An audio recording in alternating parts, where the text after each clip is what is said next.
अस्सलामुअलैकुम।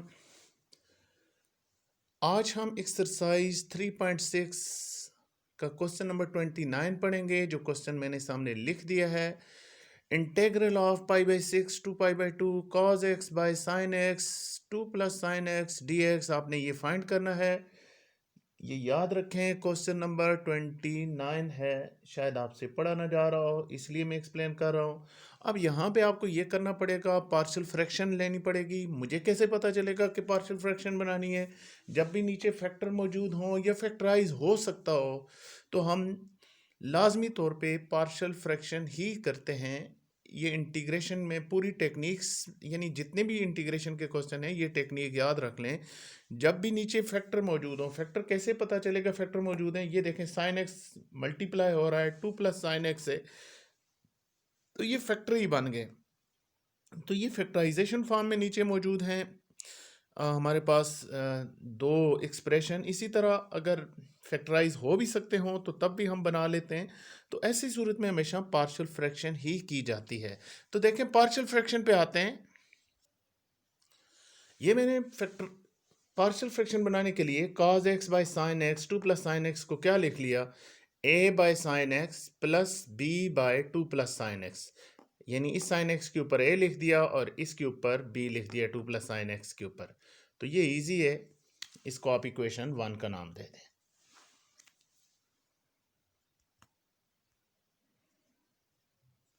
अब ये sign x 2 plus sine x को ये इस टर्म से भी मल्टीप्लाई कर दिया, इससे भी और इससे भी, तो क्या होगा, यहाँ पे ये तो सारे कट जाएंगे, सिर्फ cos x बचेगा। इसको जब sin x 2 plus sine x को a से मल्टीप्लाई करेंगे तो sin x और sin x कैंसिल हो जाएंगे, 2 प्लस साइन एक्स बच जाएगा। और जब sin x 2 plus sine x को b से मल्टीप्लाई करेंगे तो 2 प्लस साइन एक्स कट जाएगा, आपके पास sin x बचेगा। यह आपके पास इक्वेशन 2 हो जाएगी। ये पार्शियल फ्रैक्शन में आपने पढ़ा हुआ है। अब साइन एक्स को जीरो पुट करते हैं, इसको मैं जीरो ले लेता हूँ, जीरो पुट करते हैं इक्वेशन 2 में। इस cos x, यहाँ पे तो साइन है ही नहीं है, यहाँ पे इस साइन की जगह जीरो पुट कर देंगे और इस साइन की जगह जीरो पुट कर देंगे। इस साइन एक्स की जगह जीरो पुट किया तो यहाँ पे जीरो आ गया, इस साइन एक्स की जगह जीरो पुट किया, यहाँ पे जीरो आ गया। बी जीरो जार जीरो खत्म हो जाएगा, a मल्टीप्लाई 2 तो 2a आ जाएगा। अब हमने चूंकि a फाइंड करना है तो ये 2 इधर मल्टीप्लाई हो रहा है, इधर आके डिवाइड हो जाएगा। तो आपने a फाइंड कर लिया जी। अब आपने क्या किया जी, 2 प्लस साइन एक्स को जीरो पुट किया, यानी इस वाली टर्म को जीरो की इक्वल पुट किया तो 2 इधर प्लस हो रहा है, उधर जाकर माइनस हो जाएगा, साइन एक्स माइनस 2 की इक्वल आएगा। इसको इक्वेशन 2 में पुट कर देते हैं तो क्या आएगा, cos x, इधर cos x ऐसे ही लिखा, a 2 प्लस साइन एक्स की जगह जीरो पुट कर दिया है तो इसकी सारे की जगह जीरो पुट कर दिया। अगर साइन एक्स की जगह आप माइनस 2 पुट करते हैं तो 2 माइनस 2 तब भी जीरो हो जाएगा, और इधर साइन एक्स की जगह आपने माइनस 2 पुट कर दिया, यानी इधर भी साइन एक्स की जगह माइनस 2 पुट किया, इस साइन एक्स की जगह भी माइनस 2 पुट किया, और इधर साइन एक्स था ही नहीं। तो आपके पास क्या आएगा, cos x is equal to a into zero plus b into minus 2। a zero हो जाएगा तो cos x माइनस 2 b की इक्वल आएगा, और b क्या आ जाएगा, ये माइनस 2 इधर मल्टीप्लाई हो रहा है, उधर जाकर डिवाइड हो जाएगा, b हो जाएगा cos x बाय 2। अब आपने a और b की ये वाली वैल्यू, यानी ये a की वैल्यू और b की वैल्यू आपने इक्वेशन 1 में पुट करनी है। अब आपने क्या किया, ए और बी की जब वैल्यूज इस इक्वेशन 1 में पुट की तो ये cos x by sine x 2 plus sine x ऐसे ही रहा। इस a की जगह आपने cos x बाय 2 पुट कर दिया तो ये 2 नीचे लिख दिया, cos x by 2 sine x इस a की जगह। फिर आपने b की जगह आपने क्या पुट किया, माइनस cos x बाय 2, तो क्या आएगा, ये इधर प्लस है तो माइनस ही हो जाएगा, cos x बाय 2 सारी इधर आपके पास ब्रैकेट में आ जाएगा, ये minus cos x by 2 2 plus sine x, ये आपके पास इक्वेशन 3 बन जाएगी। अब आप इसको इंटीग्रेट कर लेते हैं, अब आप इसको इंटीग्रेट कर लें। अब आपने लिमिट अप्लाई कर दी, देखें लिमिट अप्लाई करके आपके पास ये फॉर्म बनती है, cos x by sine x 2 plus sine x dx। इसके साथ भी आपने यहाँ पे π/6 से π/2 लिमिट अप्लाई कर देनी है, और इधर भी इसके साथ 1/2 मैंने बाहर लिख दिया, और वही जो इंटेग्रल मैंने छोड़ा था वो इसके साथ भी लिख दिया और इसके साथ भी लिख दिया, यहाँ पे भी 1/2 को मैंने बाहर निकाल लिया। अब देखें किसको एफ ऑफ एक्स लेंगे, नीचे वाले को। तो साइन का डेरिवेटिव क्या होता है, कॉस ऊपर मौजूद है, यहाँ पे 2 प्लस साइन का डेरिवेटिव भी क्या होता है, 2 का डेरिवेटिव 0 होता है और साइन का डेरिवेटिव कॉस होता है, तो ये ऊपर मौजूद है।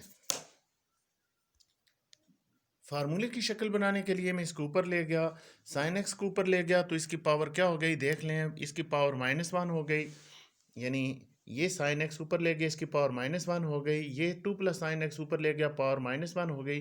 अब फंक्शन की पावर -1 हो, साथ डेरिवेटिव हो, तो यहाँ पे लॉग ऑफ फंक्शन, यहाँ पे भी फंक्शन है, साथ पावर -1 है और साथ डेरिवेटिव है, तो यहाँ पे भी लॉग ऑफ फंक्शन आ जाएगा।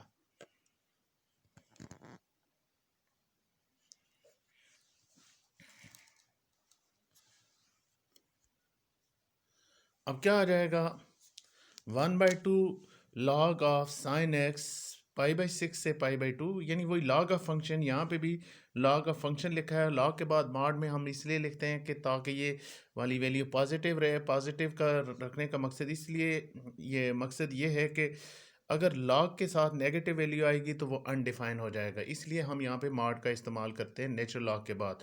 अब क्या करेंगे, अब लिमिट पुट कर देंगे।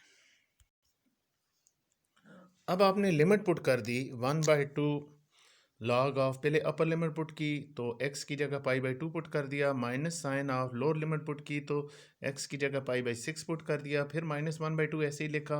log of upper limit put की तो 2 प्लस साइन π/2 आ गया, minus log of upper limit minus lower limit, तो लोअर लिमिट में x की जगह आपने π/6 पुट कर दिया, आपके पास ये आ गया।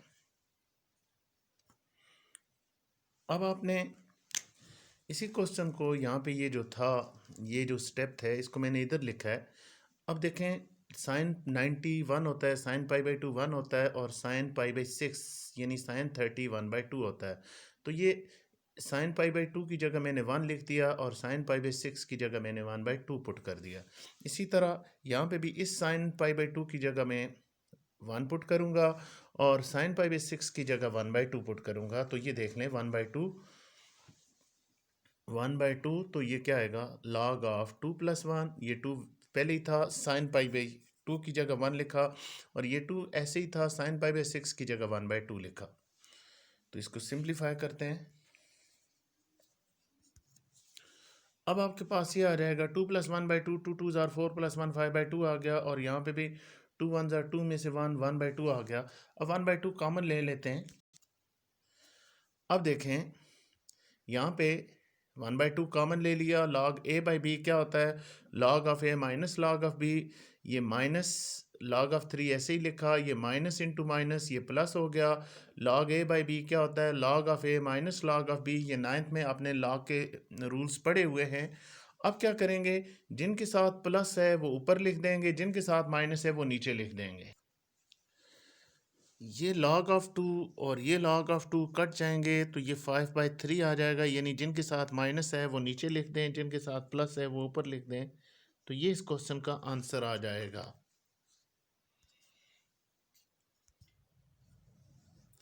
देख लें इस क्वेश्चन को, उम्मीद है ये क्वेश्चन समझ आया होगा। नेक्स्ट एक्सरसाइज है, चूँकि ये एक्सरसाइज एंड हो गई है, आज हमने बेशक थोड़ा पढ़ा है, कल से हम थोड़ा ज़्यादा पढ़ेंगे, तो नेक्स्ट एक्सरसाइज इंशाल्लाह हम जल्दी कर लेंगे, उससे अगली एक्सरसाइज भी जल्दी कर लेंगे। बेटा ये कुछ दिन मैं आउट ऑफ सिटी था तो इस वजह से थोड़े कम पढ़ाया, लेकिन आइंदा से यानी नेक्स्ट लेक्चर से आपको ज़्यादा पढ़ाया जाएगा। आप कमेंट लाजमी किया करें, क्या समझ आया क्या नहीं समझ आया।